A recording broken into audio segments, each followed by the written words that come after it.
दूसरी बात आपने मेरे महबूब कायद की कही कि वो जो सख्त बयानियां, अब बताएं मेरे महबूब कायद कह क्या सकते हैं कि मैं बकौल ख्वाजा आसफ डील करके गया था लंदन, या बकौल मुस्लिम लीगी 5 सियासतदान मैं सब सेट करके रिस्क ज़ीरो करके गारंटी लेकर वापस आया हूँ, या मैं भाई के 50 रुपए के स्टाम्प पेपर पर और भाई की गारंटी पर चंद हफ्तों के लिए इलाज के लिए गया था और मैं 4 साल बाद एक दिन अस्पताल दाखिल होकर ना बाकायदा इलाज करा के वापस आ रहा हूँ, या मैं बहुत तशवीशनाक हद तक बीमार था, मैं दुबई, सऊदी अरब, 2 बार यूरोप और हवाखोरियाँ, फैक्ट्री विज़िट, इमरान हुकूमत गिराओ, मैं ये सारा करके वापस आ रहा हूँ, या हम सारे मसाइल का हल हैं और 15 महीने की 16 महीने की उनके भाई की बदतरीन हुकूमत, जिसमें सिवाय उनके बाकी सारे थे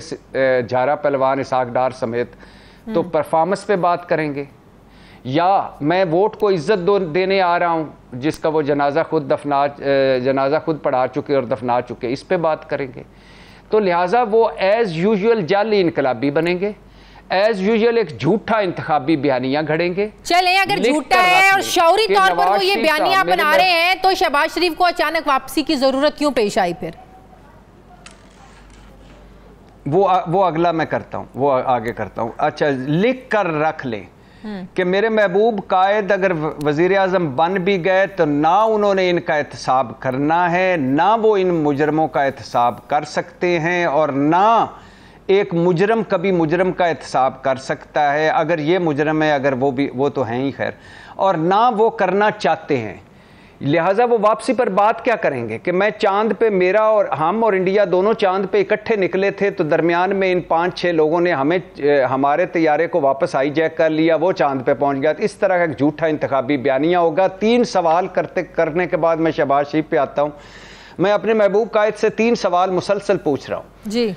पहला सवाल कि अगर फैज़ हमीद और जन बाजवा मुजरम हैं तो इनके साथ डील करके आप लंदन क्यों गए?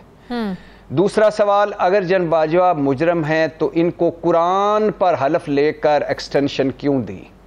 तीसरा सवाल, अगर ये सारे 4-5 जजेस और ये जर्नैल साबिक मुजरम हैं तो 15 महीने आपके भाई की हुकूमत रही, कार्रवाई छोड़ें, यही जो गुफ्तगू आज कर रहे हैं तब क्यों ना की?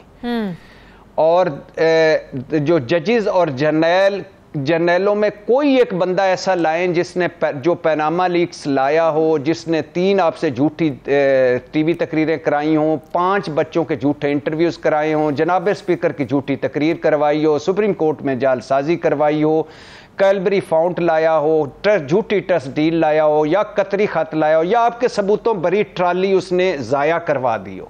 नवाज शरीफ साहब की वापसी का बड़ा शोर है।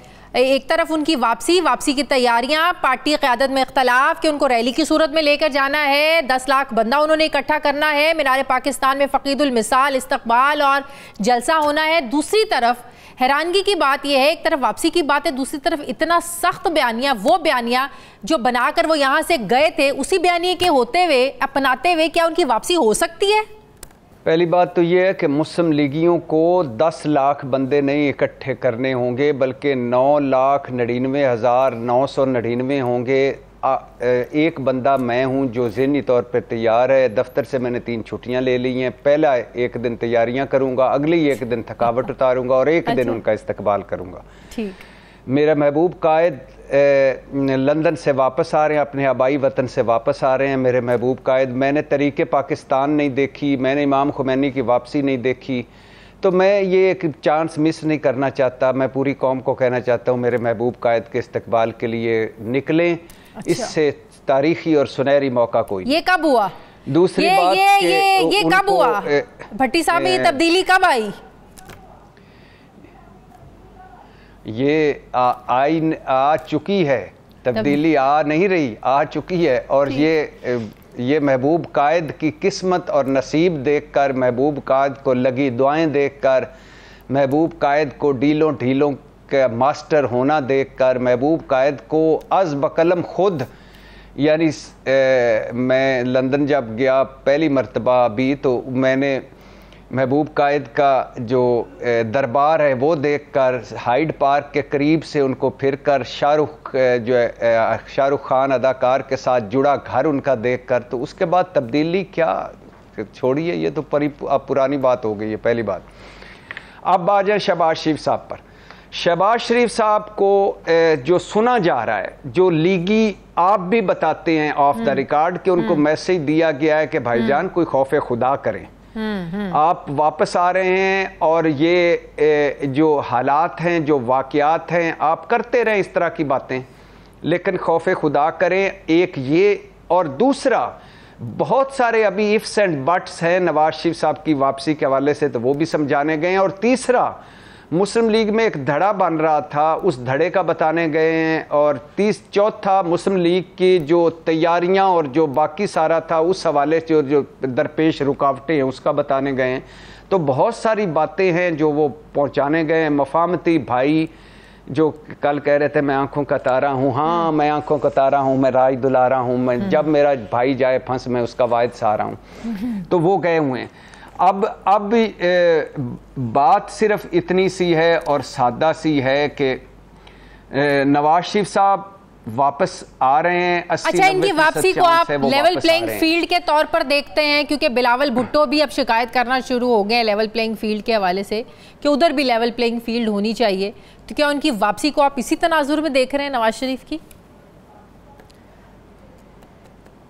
आप लेवल प्लेइंग फील्ड पे आप अंदाज़ा करें। वैसे शाजिया, कसम खुदा की, हम किस दुनिया में रह रहे हैं? इस मुल्क के मसाइल के हैं, इस कौम के मसाइल के हैं। मईशत सबसे बड़ा मसला, आबादी बम, मुआशी इस्लाहात, 200 सफ़ेद हाथी, कर्जा, ज़र मुबादला, IMF का मुआहदा, रिकॉर्ड महंगाई, बेरोज़गारी, गुर्बत, और ये जो मिज़ाहिया फिल्में चल रही हैं, मुझे लेवल प्लेइंग फील्ड दी जाए, मुझे लेवल प्लेइंग फील्ड दी जाए। और यानी आप सोचें ज़रा कि मुल्कों से ताल्लुकात ठीक करे तो फौज, पैसा मांग के लाए फौज, बिल्कुल, इनके नाले लई और कराची के नाले साफ करे फौज, वापडा ठीक करे फौज, भल सफाई कराए फौज, मरदमशुमारी कराए फौज, इलेक्शन करवाए फौज, अंदरूनी मुहाज पे लड़े फौज, बैरूनी मुहाज पे लड़े फौज, सरमायाकारी के लिए कोशिशें करे फौज, फाटा मर्जर कराए फौज, ये माफियाज के खिलाफ क्रैकडाउन करे फौज। लेकिन ये किस मर्ज की दवाएं और क्या कर रहे हैं? पहली बात तो ये इनको शर्म आनी चाहिए। दूसरी बात, इस वक्त मेरे महबूब कायद से जेलस हो रहे हैं बिलावल भुट्टो, और जेलस होने की उनकी कई वजूहत हैं। एक, जो क्रैकडाउन हो रहा है उनमें उनके चहेते और लाडले भी आ रहे हैं। बिल्कुल बिल्कुल। दूसरा, सिंध में एक सुना है कि आल जमाती इत्तेहाद बन रहा है। तीसरा, बिलावल भुट्टो के वजारत उज़्मा के ख्वाब टूट रहे हैं। चौथा, उनको साउथ पंजाब चाहिए था, बाप पार्टी चाहिए थी और कुछ सीटें चाहिए थी, वो नहीं मिल रही, लिहाजा उनको लेवल प्लेइंग फील्ड याद आ रही है और जेलस हो रहे हैं मेरे महबूब कायद से, क्योंकि मेरे महबूब कायद की एक जेब में लेवल प्लेइंग फील्ड है और दूसरी जेब में तराजू का पल्लड़ा है। पाकिस्तान जिंदाबाद। सही। आखिरी सवाल, क्या इलेक्शन कमीशन ने जो जनवरी के आखिरी हफ्ते में इलेक्शंस करवाने का ऐलान किया है, डेट अनाउंस नहीं की है? पाकिस्तान पीपल्स पार्टी तो कह रही है कि डेट अनाउंस करते तो ज़्यादा अच्छा होता, गैर यकीनी की सूरत हाल ख़त्म हो जाती। क्या वाकई ये सिर्फ शोर जो कर रही थी पाकिस्तान पीपल्स पार्टी और तहरीक इंसाफ के इलेक्शंस हों, 90 रोज़ में हों, ये उस खामोशी को, उस शोर को ख़त्म करने के लिए फ़िलहाल ऐलान किया गया है ताकि जो एक गैर यकीनी की सूरत हाल है वो कम हो जाए? पहली बात देख, अभी तक यस इलेक्शन लग रहा है कि जनवरी के आखिरी हफ्ते और फरवरी के पहले हफ्ते में हो सकते हैं, लेकिन अभी तक मुकम्मल श्योरिटी के साथ नहीं कहा जा सकता कि होंगे, आगे भी जा सकते हैं। नंबर 1। नंबर 2, ज़रा सोचिए कि इलेक्शन होते हैं और इलेक्शन ऐसे होते हैं कि वो हमें एक और बंद गली से निकाल कर एक और बंद गली में डाल देंगे, तो फिर क्या होगा?